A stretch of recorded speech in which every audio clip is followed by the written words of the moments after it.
Today on This Week Health. So there it is, day one of retirement, and the phone's not ringing. And I get anxious about this stuff. The first time someone comes along and says, "Hey, would you like to help me out here or there?" And you get anxious enough, you start jumping at stuff prematurely. And actually, the hardest part for me in the whole thing, Sue, was for decades, this sort of full-time professional, white-collar, C-suite type was my identity. And all of a sudden, it wasn't.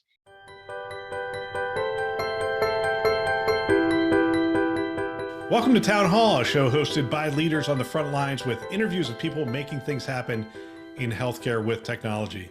My name is Bill Russell, the creator of This Week Health, a set of channels dedicated to keeping health IT staff current and engaged. For 5 years, we've been making podcasts that amplify great thinking to propel healthcare forward.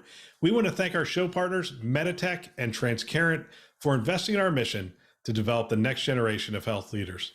Now, on to our show. Hello, I'm Sue Schade, principal at StarBridge Advisors and one of the hosts for the Town Hall show on the Community Channel. Today, my guest is John Glaser. John is executive in residence and program director for leading digital transformation in healthcare at Harvard Medical School and currently sits on many boards. John and I have known each other since 1999 when he was the CIO at Partners Healthcare, now called Mass General Brigham. He hired me, took a risk on me as the CIO for Brigham and Women's.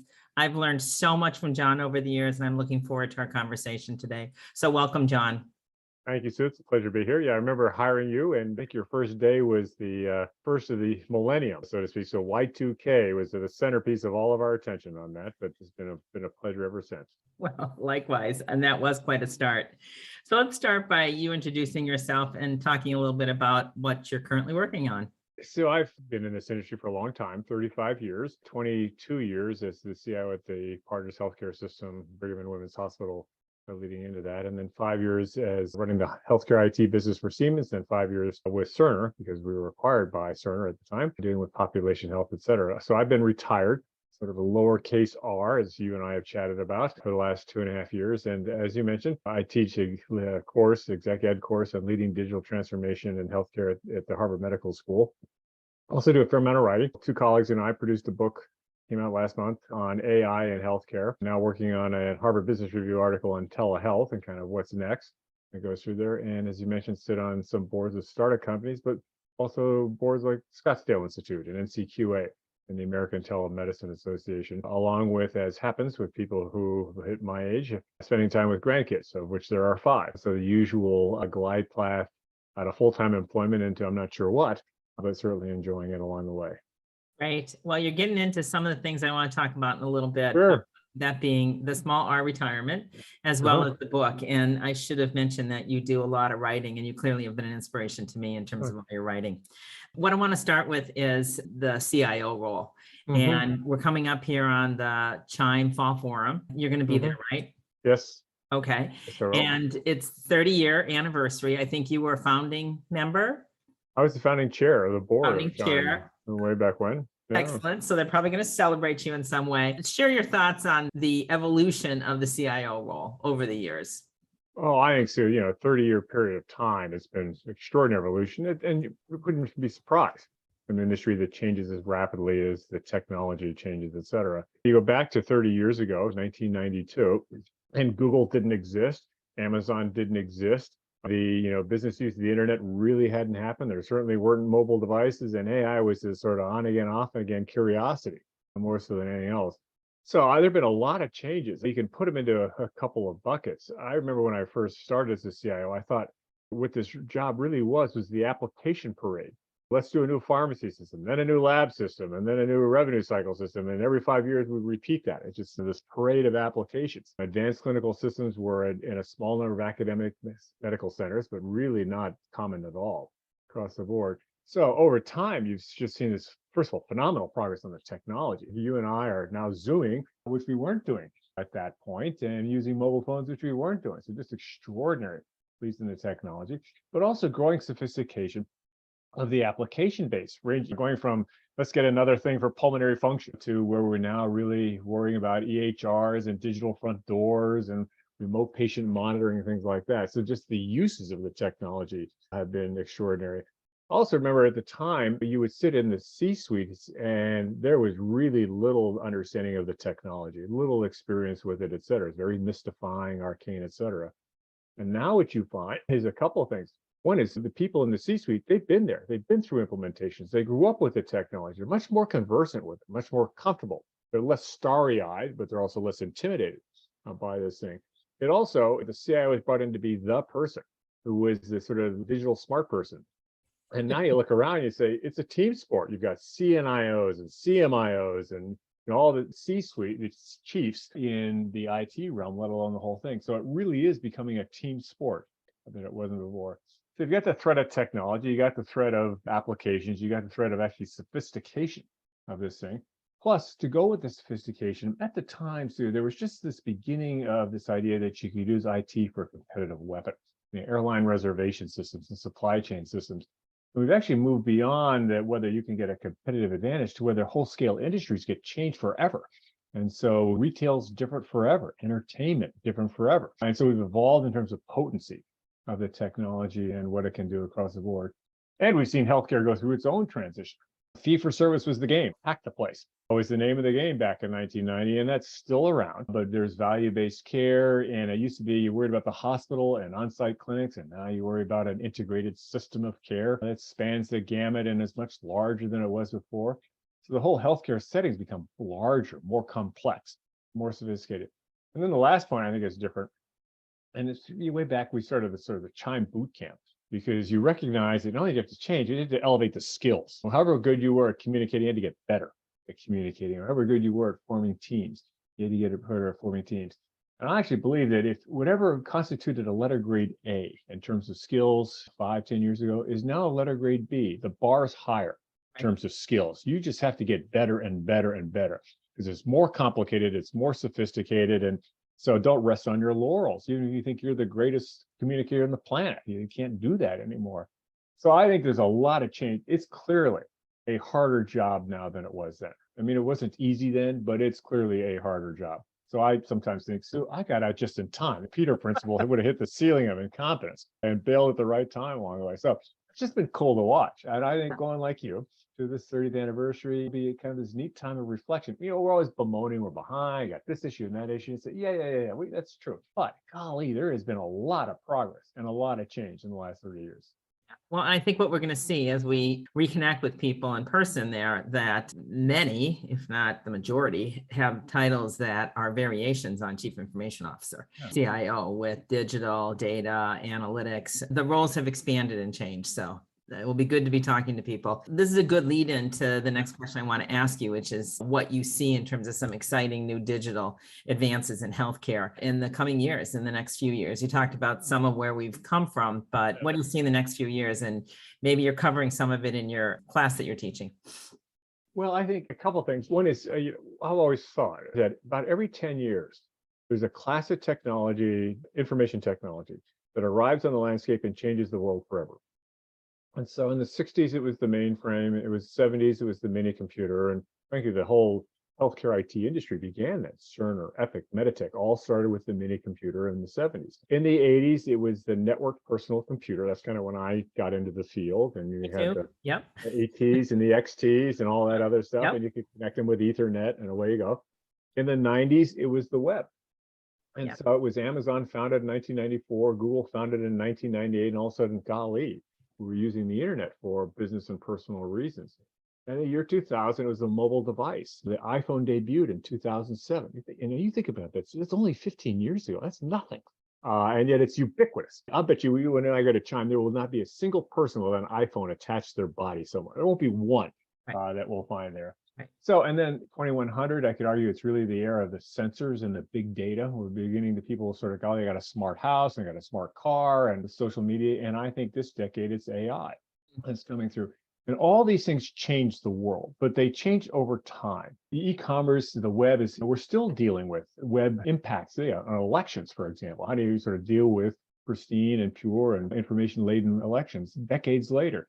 So it's a big deal. Now we're in the early stages of the Gartner hype, lots of hype and lots of disillusionment of, oh, I'm worried about bias, this, that, and the other. But it'll play out and it'll change the world over the course of decades. So in a way, you say, what's going to happen in 3 to 5? We'll see that thing play through. continue to go and do that. Plus, I was looking at how many different devices are attached to Alexa. Across 300 million across the world. Holy smokes!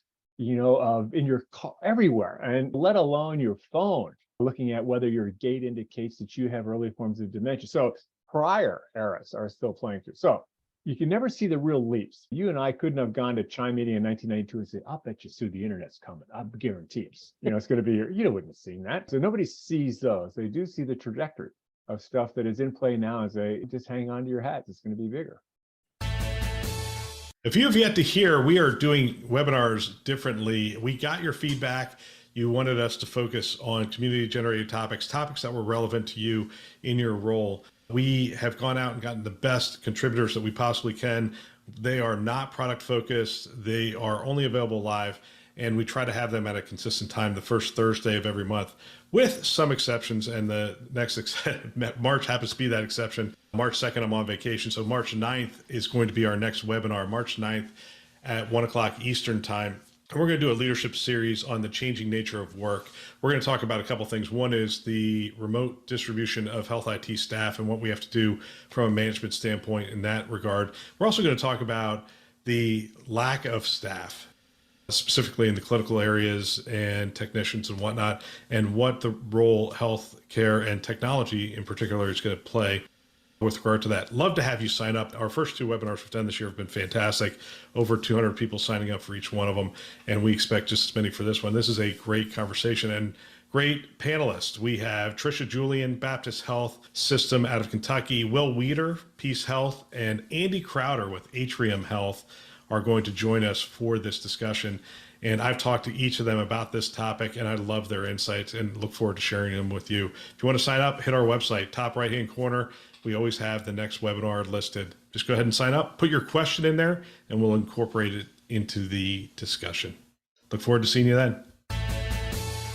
Well, you talk about AI, and I will tell you, many of the startup organizations that reach out for either help or they need someone on the advisory board, but they're getting going, AI powered. Sure. Everything right now. Sure. Let's use this as a segue. You can talk about your book. Is the book out already? Yeah, so it's out in August. I wrote it with two colleagues, a guy named Tom Davenport, who's an academic who's written a lot of stuff, and then Elizabeth Gardner, who is a reporter, used to be with Modern Healthcare Informatics, and I've collaborated with Elizabeth on multiple articles over the years. So three of us put this thing together, but it debuted in August. What's the name? What's the title? Oh, sure. Yes. There you go. You got to have a copy. There you go. All right.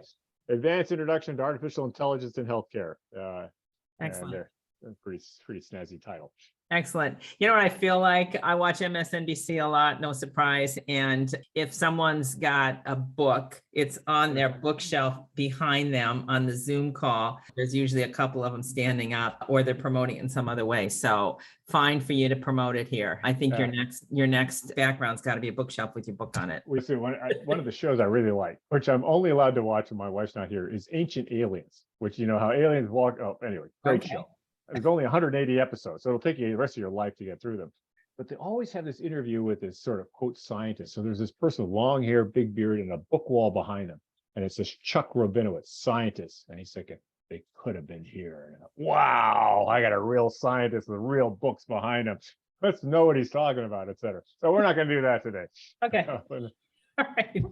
All right, John, you cracked me up. Anything else you want to say about the book? Well, no, I think, if people buy it, that's great. But I think just a couple of key points about it. One is the basic thing is anytime I think you write, and you've written a lot, is you imagine you're in front of an audience. Say, well, who is the audience? I'd say, well, they could be a room full of CIOs or whatever it is. And I have to explain something to that audience. And so how do I explain it? And what do I want to explain? So in this case, it was, let's presume you're in a boardroom of a health system or the C-suite, and they say, John, you're the CIO, the chief digital officer. What should we do about AI? What are you going to say about this? How do you think about this? And you say one thing that's really profound. It's going to be a big deal, but it'll take time.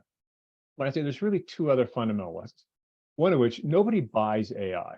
People buy something that is better because of AI. They buy a car that is safer because of AI. They buy an MRI that is better detecting an impending failure because of AI. They buy an application that helps them manage prior authorizations or utilization management. So You use the same set of skills, the same set of instincts you have done in any software decision. What does it do? How well does it do it? Show me that it works, all this kind of stuff. And if you got the magic AI word, why do I care? What is it you're going to do? So just remember, you don't buy AI, you buy something else in that context. The second, like you've been around in this industry for a couple of years, is I remember when we first had internet strategy committees. This is in the late 90s, and you had a group of people for 3 years, and you're trying to learn, what's the technology? What does it do? And are there pitfalls? It's the way you learn about this stuff. And I say, well, we're in a similar time now with AI, and I think it would be prudent to put together an L system, a group of people who's maybe led by the chief information officer, whose job it is to figure out, let's learn about this. Let's sponsor some pilots. Let's talk to our vendors. Let's talk to our consultants and engage in learning. And because it's going to be here and it's going to be real. And the sooner we get our head around it, the better. You don't have to bet the farm on it. Nobody's asking you to throw out your EHR to go to an AI-powered gizmo of this stuff. So I think those are the two. You don't have to buy the book now, because those are the two major lessons, and you just get organized around a multi-year learning process. Now, if you see a breakthrough app, go for it. Scale and all that other stuff here, et cetera. But don't get all tangled up in the Star Wars robot AI doc, and don't get all tangled up on it's all biased and favors Caucasians, but nobody else. And for God's sakes. So a very practical kind of approach is what I'm hearing. Well, but that's what you would expect in front of a room full of C-suites. Right. Absolutely. And what I would expect from you as well. Yeah. Very much so. Great. Okay. Well, people can buy the book, I'm sure, on Amazon or wherever, right? Yeah. And you'll be happy if they do. Okay. My last question.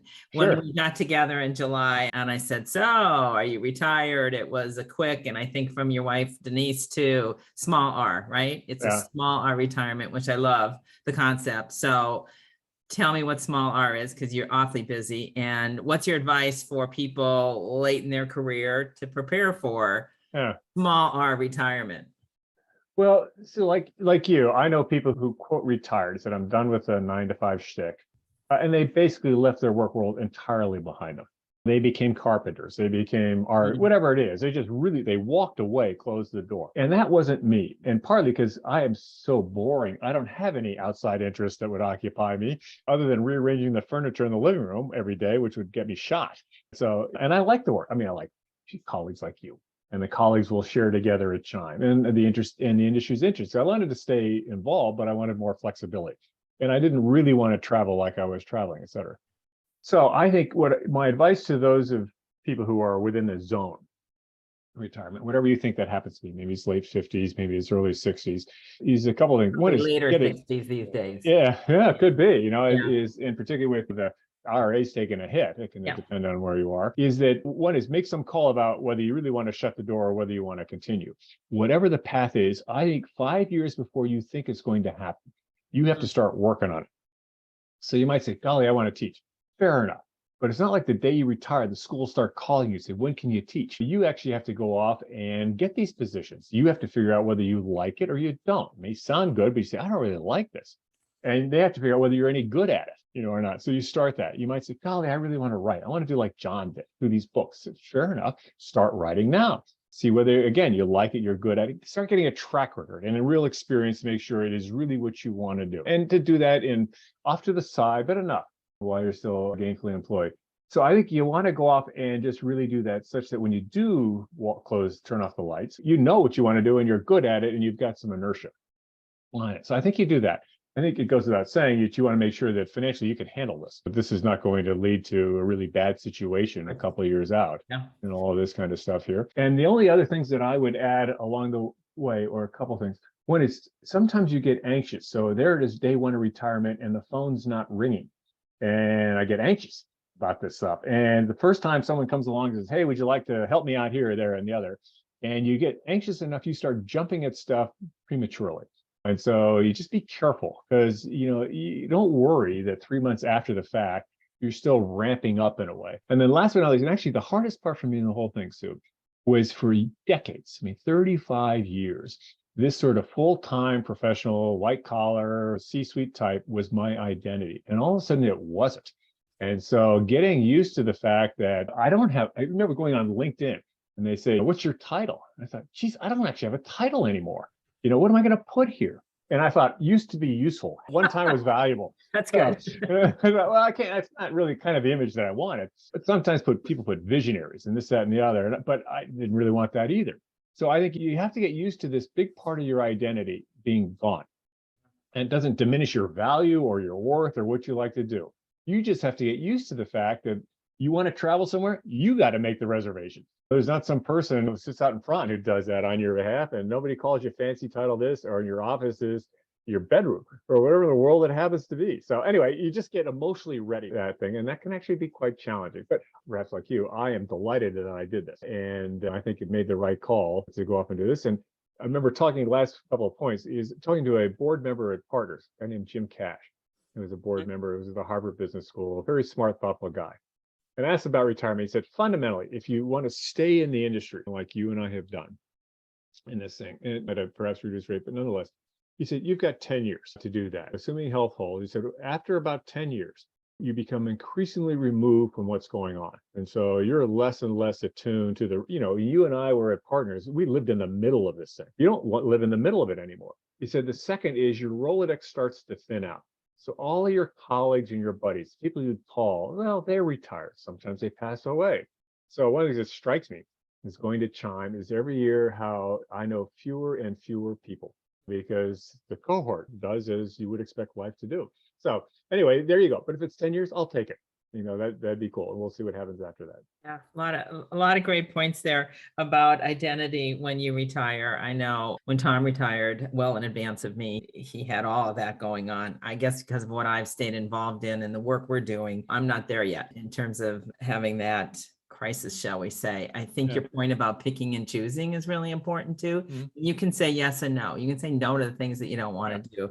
And I do remember you mentioning when we saw each other this summer about the 10-year relevance. And I mean, 10 years actually might be long, especially in our industry with how fast healthcare and technology. It's interesting. One of the things I find, Sue, is the technology moves very, very fast. So in 10 years, you really can be out of touch. Yeah. That being said, leading organizational change, persuading a CFO to invest big bucks in something, that's timeless. Yeah. So whatever skills you have, those kind of things persist. And you can find that you're dealing with a small company being run by this really smart person who's in their late 20s and the umbilical cord is still attached. So you actually have wisdom and experience that you don't appreciate yet and can be quite valuable. So anyway, you just have to know what persists and is durable versus what stuff really is fleeting as you go through this. Yeah. Well, if you don't know enough people at Chime, and I doubt that's the case, I'll hang out with you, John. Okay. Finally, I got a friend. You have a friend. you and Mr. Branzel. All right, I got two friends. Yeah. Is there anything else before we close out that you want to comment on? No, first of all, it's a pleasure to always spend time with you. You're one of my favorite people of all time in this industry. So I'm glad to spend time, whether it's dinner together in the summer or on this. And obviously, we'll see you in a couple months. And to all the folks who listen to this, hope to see many of you at Chime also.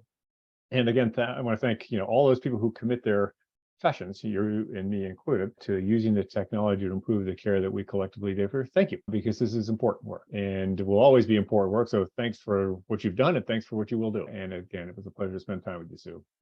Likewise, John, you're one of my favorite people. And as always, you are inspiring and grateful to everybody who's making a difference in healthcare. So thank you.